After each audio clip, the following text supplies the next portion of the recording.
उन्वान गांव का बोलता रेडियो। कभी कभी कुछ चीजें हमें माजी से जोड़ती हैं, मगर जब वो चीज बोलने लगे तो शायद वक्त आ गया है भाग जाने का।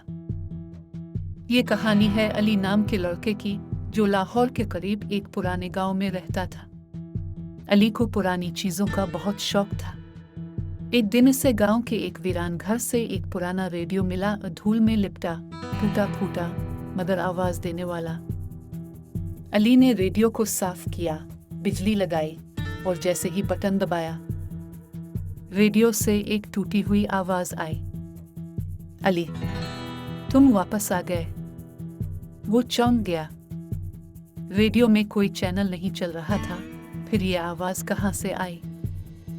इसने रेडियो बंद कर दिया। अगले दिन रात को जब सब सो गए, रेडियो खुद ब खुद चलने लगा। इस बार आवाज कुछ साफ थी। तुमने मेरा वादा क्यों तोड़ा? अली खौफजदा हो गया। अगली सुबह वो रेडियो को फेंकने निकला, मगर गांव के एक बुजुर्ग ने कहा, बेटा, ये रेडियो इस शख्स का है जो 50 साल पहले इस घर में जलकर मर गया था। वो रोज अपने मरने से पहले रेडियो पर खबरें सुना करता था। अली ने सुना तो इसके रूंगटे खड़े हो गए। इस रात वो रेडियो दोबारा बजा और इस बार आवाज चीखी, खबरें सुनने का वक्त खत्म हो गया, अब तुम्हारी खबर सुनाई जाएगी। सुबह जब अली के वालिदैन ने दरवाजा खोला तो कमरे में सिर्फ रेडियो था।